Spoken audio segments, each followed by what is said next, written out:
तो डेफिनेटली इस बात से ऐतराज होता है कि हम ऐसे धर्म को कैसे स्वीकार कर दें जिस धर्म ने कभी हमें मंदिर में जाने के लिए खुली रूप से अनुमति नहीं दी है। हिंदू राष्ट्र ना हो, इसीलिए बाबा साहब के द्वारा एक बहुत ही ज्ञानवर्धक बातें और संविधान के रूप में दी गई थी, संविधान की किताब, जिसमें यही बताया गया है कि आर्टिकल नंबर 25 इसी बात की हमें आज़ादी देता है कि आप जिस धर्म को चाहिए अपना सकते हैं। अभी तो कल की डेट में हो सकता है कि कोई मुस्लिम आके कह दे कि भाई अब हमें मुस्लिम राष्ट्र बनाना है, कोई क्रिश्चियन कह दे।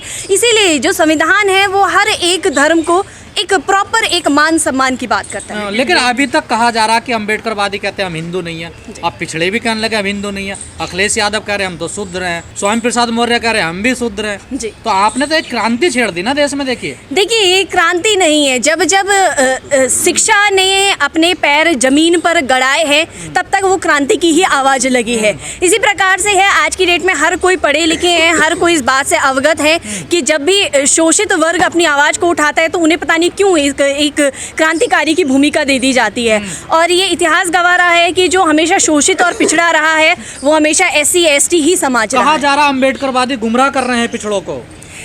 देखिए अम्बेडकरवादी क्या गुमराह करेंगे किसी को। वो अम्बेडकरवादी यानी कि बुद्ध को मानने वाले, और बुद्ध यानी कि बुद्धि।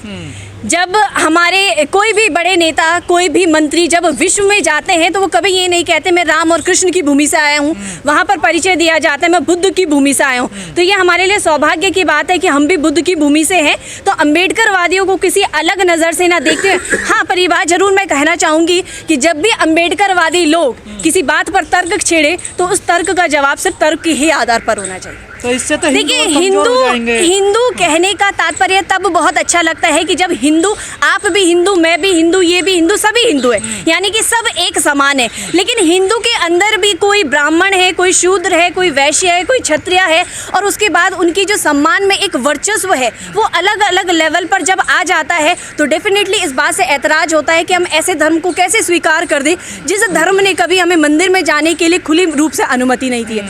अभी मैं बात बताऊँ, मैं उत्तराखंड से हूँ और अभी लगभग 1 महीने पहले की ही बात है, उत्तराखंड में दोबारा से एक ऐसा केस आया है कि उत्तरकाशी के मनेरी ब्लॉक में एक व्यक्ति को सिर्फ मंदिर पे घुसने में बहुत ही बुरी तरीके से पीटा गया है। तो कैसे वो व्यक्ति मान ले कि वो भी हिंदू है जब उसे उस हिंदू भगवान के दरबार में जाने से मना कर दिया। लेकिन कहा जा रहा है आप लोग जो हिंदू देवी देवता हैं, जो हिंदू धर्म ग्रंथ है ना, उनको बदनाम कर रहे हैं। देखिए ये तो सोच की बात है कि अगर हम लोग अम्बेडकरवाद को फॉलो कर रहे हैं इट मीन्स हम हिंदू धर्म या मुस्लिम धर्म या कृष्ण धर्म को हम उसकी अवहेलना कर रहे हैं। अब मैं यही बात आपसे पूछना चाहूँगी कि अगर आप हिंदू राष्ट्र की अवधारणा को आगे बढ़ाते हैं तो क्या आप मुस्लिम और क्रिश्चियन और इनका बिल्कुल पतनवास करना चाहते हैं? ऐसा नहीं है। सिर्फ अपने धर्म को बढ़ावा देने का मतलब ये नहीं कि दूसरे के धर्म को नीचा दिखाना।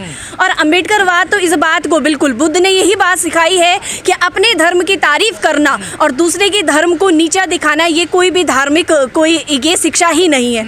आप अपने समाज को आगे बढ़ाइए बिना किसी दूसरे के समाज को। सनातन को कमजोर करने की साजिश है आप लोगों की। देखिए साजिश जैसा शब्द तो यहाँ पर कोई भी उचित मान्य नहीं रखता है, क्योंकि जब जब आवाज उठाई जाती है तो इस प्रकार के शब्दों से उनको आलोचना ही जरूर की जाती है। अपनी बात रखना, अपने अधिकारों के लिए लड़ना अगर साजिश है तो शायद है कि इस भारत में फिर संविधान की कोई वैल्यू नहीं है जहाँ पर फंडामेंटल राइट्स को इतना वैल्यू दिया जाता है। तो संविधान कहाँ का तरह रामचरितमानस को राष्ट्रीय ग्रंथ बना दो, चमत्कारी बाबा। यही बात है ना कि अगर रामचरितमानस को राष्ट्रीय ग्रंथ बना दिया जाए तो मैं ये सोचती हूँ कि उन महिलाओं के ऊपर क्या बीतेगी जब वो उस ताड़ना शब्द को देखने के रूप में अगर महसूस करेंगे, उस ढोलक पे क्या बीतेगी, उस पशु पक्षी पर क्या बीतेगी जो ये कहता है कि हाँ अब इन्हें भी शिक्षित कर लेना चाहिए। अरे आप लोग सार गलत निकाल रहे हैं अर्थ, आप लोग पढ़े लिखे नहीं हैं, गंवार हैं आप। वही मैं कह रही हूँ, ऐसा कोई अलंकार अभी तक तो इजाद नहीं हुआ है। यदि हुआ है तो वो खुलकर सबके सामने आना चाहिए। कभी इस ताड़ना का अर्थ देखना हो जाता है, कभी इस ताड़ना का अर्थ पीटना हो जाता है, कभी इस ताड़ना का अर्थ शिक्षा हो जाता है। तो ये समय समय पर बदल रहा है। हो सकता है आने वाले 10 साल बाद इस ताड़ना का अर्थ कुछ और हो जाए। तो ऐसी किताबों को जिन्हें मानना है वो माने, लेकिन ऐसी किताब राष्ट्रीय ग्रंथ बने इस बात के लिए तो हम लोग बिल्कुल भी तैयार। जो विमर्श पूरे देश में हो रहा है धर्म ग्रंथों को लेकर या जो वर्ण व्यवस्था को लेकर, किसी का डर सता रहा तभी वो बयान दे रहे हैं। देखिए ये तो उनकी भावना है कि उन्हें डर सता रहा है या क्या सता रहा है, पर ये बात जरूर है कि बाबा साहब की बदौलत आज हमें शिक्षा का अधिकार मिल पाया है, बाबा साहब की बदौलत आज हम शिक्षा को ग्रहण कर पाए हैं, वरना आप भी जानते हैं कि हमें तो खाट पर बैठने तक का भी अधिकार नहीं था, तो शिक्षा ग्रहण करना तो बहुत दूर की बात है।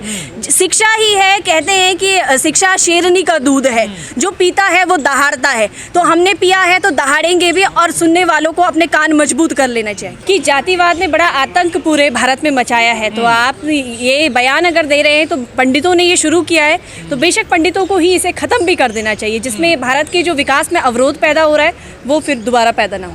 कई लोग कह रहे हैं यहाँ भी मोहन भागवत थोड़ा सा खेल खेल के ब्राह्मणों को बचा गए और पंडितों को फंसा गए। नहीं, बिल्कुल ये स्ट्रैटेजी हो सकती है उनकी, और वो क्यों हो सकती है आप सभी को ही मालूम है भी कि 2024 के जो चुनाव है उसको देखते हुए हो सकता है कि वो अपने बयानों को इधर उधर हेर फेर कर रहे हैं।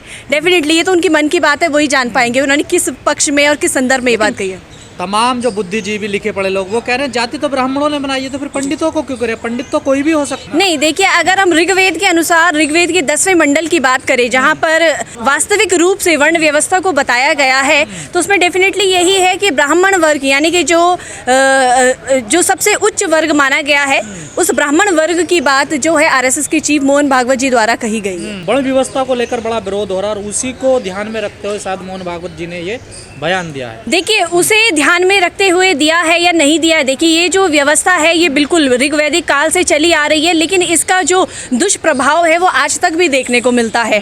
और अभी 2024 का चुनाव नज़दीक है, तो डेफिनेटली हमारा तो ये एक आकलन है कि उसे ज़्यादा मद्देनजर रखते हुए इस बात को जो रामचरितमानस को लेकर, मनुस्मृति को लेकर जो विमर्श हो रहा है देश में, जो आंदोलन कर रहे हैं खासकर पिछड़े, इस पर क्या कहना है आपका? देखिए इस पर ये बात कहना है कि रामचरितमानस आज से कई साल पहले तुलसीदास जी द्वारा लिखी गई है, लेकिन अब समय समय पर उसकी विवेचना अलग अलग प्रकार से की जा रही है, और ये हो सकता है कि एज पर सिचुएशन उसके अर्थ बदल दिए जा रहे हैं। तो इस प्रकार का कोई अलंकार है नहीं, शायद है कि अब कोई नया अलंकार इसमें इजाद हो जाए। आप विरोध कर दिया समर्थन में रामचरितमानस? देखिए बिल्कुल रामचरितमानस में कई सारी ऐसी बातें कही गई हैं कि जो विरोध करने लायक हैं। जिस प्रकार से अभी आपने देखा होगा कि ताड़ना का कई सारे अर्थ बता दिए गए हैं, कई बार उस ताड़ना को शिक्षा के संदर्भ में बताया गया है, कई बार ताड़ना को पीटने के संबंध में, लेकिन जब हम उसी चीज को हर एक चीज में बैठाने की कोशिश करते हैं तो कहीं भी वो सेटिस्फाइड नहीं हो पाता। लेकिन तमाम पंडित ब्राह्मण आरोप लगा रहे हैं कि ये पिछड़े जो हैं, खासकर SC/ST वाले, ये समाज को बांट रहे हैं, दरार पैदा कर रहे हैं। देखिए SC/ST की समाज में दरार पैदा करने जैसी कोई नौबत है नहीं। ये इतिहास गवाह रहा है कि जो पीड़ित और शोषित रहा है, जब जब उसने आवाज़ उठाई है तब तक उसे आतंकवादी की नज़रों से देखा गया है। इसी प्रकार से समय भी है कि अब जब हमारा समाज पढ़ लिख गया है और सही और गलत की पहचान करने लगा है, तो आवाज़ उठ रही है, और बेशक है कि बुद्धिजीवी लोगों को आवाज़ के बदले में सिर्फ आवाज़ के ही माध्यम से जवाब देना चाहिए। हिंदू राष्ट्र बनाने का सपना देख रहे हैं, उनके सपनों पर आपने पानी फेर दिया। देखिए जो लोग हिंदू राष्ट्र बनाने का सपना देख रहे हैं, वो उनके लिए मेरा एक बात कहना है कि जहां आप हिंदू राष्ट्र को इतनी महत्व देते हैं, वहां आप APJ अब्दुल कलाम के बारे में क्या धारणा रखते होंगे? APJ अब्दुल कलाम यानी कि सीधा सीधा एक दिमाग में एक मुसलमान की तस्वीर आपके दिमाग में आती है, तो कैसे आप उन्हें एक मिसाइल मैन के नाम से जान पाएंगे?